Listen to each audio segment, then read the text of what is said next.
Мындай суроом. Жана картошка жөнүндө көп айтып кеттиңер. Ошо канча алынды быйыл картошка? Канча тонна бар? Учурдабы? Азыркы учурда биз өзүбүздү балансыбызды көтөргөндө 244 235 миң тонна өзүбүздүн балансыбыз. Эми ошону канча айга закладка кылдыңар? Эми бул биз жаңы өзүбүздүн жыйын терими деп Качан алдыңар аны? Качан алдык? 2 жума болду. 2 жума? Биз өзүбүздүн балансыбыз. Азыркы учурда наличие то, что у нас сейчас есть.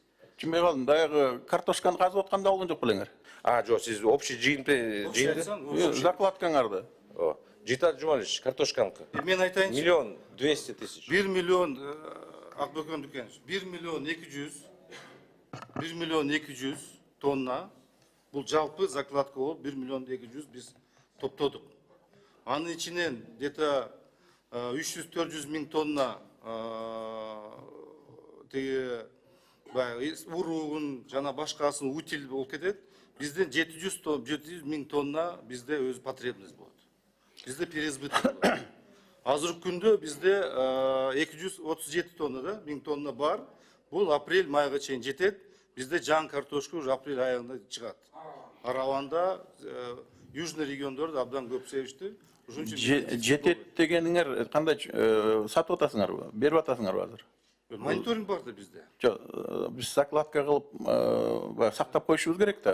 Обязательно. Бирок силер сатып атасыңар азыр, Биз эмес, дыйкан сатат. Жок, мен айтканым, тиги бизде заложенный бар да. Туурабы? Неприкосновенный запасыбыз бар да. Жок. Продовольственная безопасность менен албайбызбы эчтеке? Жок, андай жок. Бизде переизбыток бар, биз продовольствие, биз матрезерка заклад. Анан кийин жанагы айтып аткан цифраларыңарды вообще силер каяктан билесиңер? Бизде каяктан билебиз? Бизде, значит, посева бар, площадь посева. Площадь посева канча? 66 миңби? 66 миң гектар жерге площадь посева. Иссук көлдө, Чуйдо, Южный регион бүт площадь посева эсептегенден кийин урожайность эсептелет. Ошо урожайность негизинде. Анан бүт кампалар бүгүнкү күндө бизде учеттор бар. Кимди кайсы кампада канча жер жаткан, картошка жаткан дагы бизде учеттор бар. Анан кийин ошонун негизинде биз дайыма анализ кылып турабыз. Урматтуу депутаттар, ошо мен 3 жылдан бери ушул госрегистр, стат управление, архив кармашып эле келатам. Министрине чейин келип атышат. Анан өйдө жактан команда болуп атат окшойт. Таштанбековке эмне болбосоңор бербегиле кагаз депчи. Баягы күнү 2000 где-то 1700 документ, почти 5000ге жакын кагаз келди. Секретный депчи. Бул кагаздардын баары эмне? Айыл өкмөт менен акимдердин токтомдору. Эмне үчүн аны тиги служебное пользование кылып койгонун билбейм. Эми ал жерде основном жер үлүштөрүн берген. Эми айтып коем, мына Новопокровка деген эле илгерки айыл өкмөт, азыр Узункыр айыл өкмөт болуп калды. Мына эми бир районду айтып турбайын, анан бир эле айыл өкмөттө статистикасы өзүнчө, айыл өкмөттүн данные өзүнчө, налоговыйдык өзүнчө. 4950 гектардан бир эле ошо Новопокровкадан налоговыйга 2200 эле гектарыбыз бар деп берет экен. Налоговый ошону менен 90% аткарат экен. Калганын эми мындайда ээлери жок. Бул өлүп калгандар, орустар, кетип калгандар. 3900 субъекттен мен архивден алган. Бүгүн налоговыйга 420 субъект деп эле берип атат. Энени бар. Эми бу статистиканы кандай кылынып атат түшүнбөй калдым. Бир эле аталык. Бай субъекттен карасам, аягында 1200 гектар деп, эми сиздин советник экен. Жалгыз өзү 1200 бирдеме гектар деп берип атат.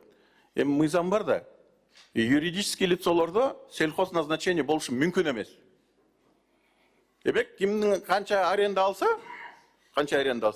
ошолордун баары субъект болуш керек.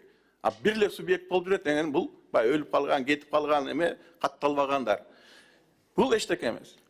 Мен санагандан бирле райондон Министерство сельского хозяйствога бүгүн почти 700 миллион сом штраф менен 1 миллиардтан ашык акча карыз экен. Минсельхозго эле. Бая силердин көп китептериңерди бергенде астында жазылып турат. Аренда 10 000 сом 1 гектар деп. То есть баягы 400 сом, эгерде 400 сом налог болсо, 1 миллиардтан только Сыгата район. Только налог эмес, аренда. Потому что алар деген менчикке пока каттамайын жана жерлерин. Аренда болуп жүрө берет. Теперь өзүңөрдүң эле служба, госрегистриңер предварительный регистрацияны ошол жок кишилерге регистрация кылып коюшкан. Мыйзамда так көрсөтүп турат, сельхоз объекттер предварительный регистрация болбойт. Предварительный регистрациядан жок дегенде ошонун ээси илгери Минсельхоз берди, демек Минсельхоз ээси болуш керек эле. Ал почти 5000 гектар жер. 5000 гектар жерди туура эмес менчикке берилип турган жери бүгүнкү күндө баасы почти 10 миллиард сом. 10 миллиард сом. То есть ошончо чыгым.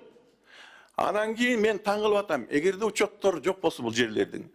Башалама облуста статистикада болгону 7200 киши райондо. Реальности почти 17-18 миң адам. Анын статистика боюнча жерлерин анда кантип силер эгерде билсеңер, не то что там эмнеге жерлердин проблема болуп атпайбы, жер жок. То есть официально силердин госрегистрде катталып турат, а бирок налоговыйды сурасаң, вообще аз. Аз. Анан кийин аябай көп деген эме аз бүгүн немес айта соцфонду каяка кетип атат. Ошол эле сиздин советниктен сураңыз. Тиги аталыктан. Алтыным 1300 гектар себеп атпасың, соцфондго кетип атат. Каяктагы бирдемелерин айтат. Каяка кетип атат? Урдалып кетип атат. Местный орган властилер менен бөлүшүп атат. Налогтор каяка кетип атат? Түшүнүксүз. Биринен энге которуп коюп атат. А калган элдер эмне кылат? Калган элдердин баары дыйкандар иненендер келип, инененин өзүнүн счетторуна түшпөйт экен. Ал бечараларга бар аз карыз болуп 20-30 миңден төлөтүп атат эми. Азырчы декларацияны өткөрө албай. Андан кийин больницага бара албай жатышат, жанагы страховка жок да. 400 киши болгону катталып калган. Допустим, эмедечи, налоговыйда. Анан кийин алардын данныйларын кантип алып атабыз? Ошол үчүн мен суранар элем Минсельхозго. Өтө чоң проблема бар жер боюнчачы. Өтө көп проблема. Көрдүңөр, земельный кодекс менен лоббировать этип атышты. Лоббировать этип мурунку туура эмес. Тиги жасалган нерселерди жана да айтып кетти Балбактар Лакович.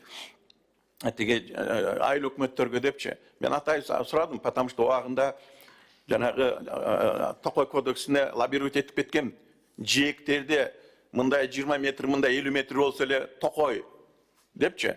Ана кустарник деп жанагы чычыранактарды айтып, тегеректеги бир 40-50% азыр особенно югубуз азыр Минсельхозго тиги эмеге МЧС өтүп кетет. Ошондой көп маселелер бар экен да. Өтө көп. Өтө көп. Ошол үчүн мына статистика деп атасыңар. Статистиканы кичине бир эме кылышыбыз керек. Биринчиден, мына азыр картошканын баасы өтө чыгып кетти да турабы. Эртеңки күнү эч кимде кепилдик жок. 3 эсе көп картошка айдап салат. 3 эсе көп картошканы айдайт, анын кайры түшүп калат. Анын кайры силерге проблема. Ошондуктан бул статистика баа боюнча Минсельхоз, бир эле Минсельхоз эмес, бардыгы иштеш керек. Конкретно иштеш керек. Айыл өкмөттөр ато бардыгы эле эме кылып атат да, мен баягы 3 жыл мурункуларды карадым да, жана статистикачы. Дунган айылдарыбыз бар. 500 гектардан будай жазып коюп бир статистика менен күлдүм. Качан көрдүңөр эле? Тиги дунгандарды будай эккен. Будай деп жүрөт. Эми ал деген кетип атат да өйдө жакты көздөчү. Анан карадым, бай статистиканычы, мурунку эле кагаздарды былтыркы мурдагы жылы мындай кичине корректировка кылып эле жөнөтө берет экен. Болду, ал себеби, сеппейби. Анан кантип билет, эгерде 2000 гектар жердин айыл өкмөттө адрестерин билбесе, ээлерин билбесе, кайым себебин каяктан билет? Эч ким менен айыл өкмөттөр райондогу жанагы сельхоз эмелер иштешпейт. Ошондуктан бизде баада башалама болуп аткан ошол болуп атат. Биз ушул эң негизгиси күзүндө жок дегенди айтышыбыз керек дыйкангачы. Ай, мынауну тиги Кыргызстан боюнча өтө көп сейип койду. Картошкаңар аябай көп сейип койду. Планынан да көп болуп калды. Бааңар көтөрүлүп эме түшүп калат такыр. Же болбосо мынау сорт аз тигилип атат. Давайте көбөйтөйлүк, потому что баасы көтөрүлүп кетет депчи. Анан кийин ортодо баягы Акытыркешев сиз айттыңыз го дейм баягы спекуляция кылып атат закупочниктерчи. Көрдүңөрбү, ошолорду да бирдеме кылышыбыз керек да. Үйрөтүшүбүз керек, эгерде мүмкүн аларды финансировать этсин. Допустим, баягы чет мамлекетте бар да, качан бир 1000 гектар какой-то определенный сорт болсо, өздөрү жанагы үйрөнүм берип, соляркасын берип, айдап бүтүрүп анан. Ошол үчүн кичине ошол жагынан бир тартипке келтиришибиз керек. Мен оюмча эң негизгиси жерден башташыбыз керек да. Ушул госрегистр бардыгын жанагы Бактыркешевич өлгөн, Россияга кетип калган немистердин жерлерин чыгарыш керек, мамлекетке өткөрүп бериш керек. Эгерде бир райондо мен мына чыгарып аткан азыр жакында комитетке алып келем, почти 5000 гектар жер. Бул официально мындай эле жаткан.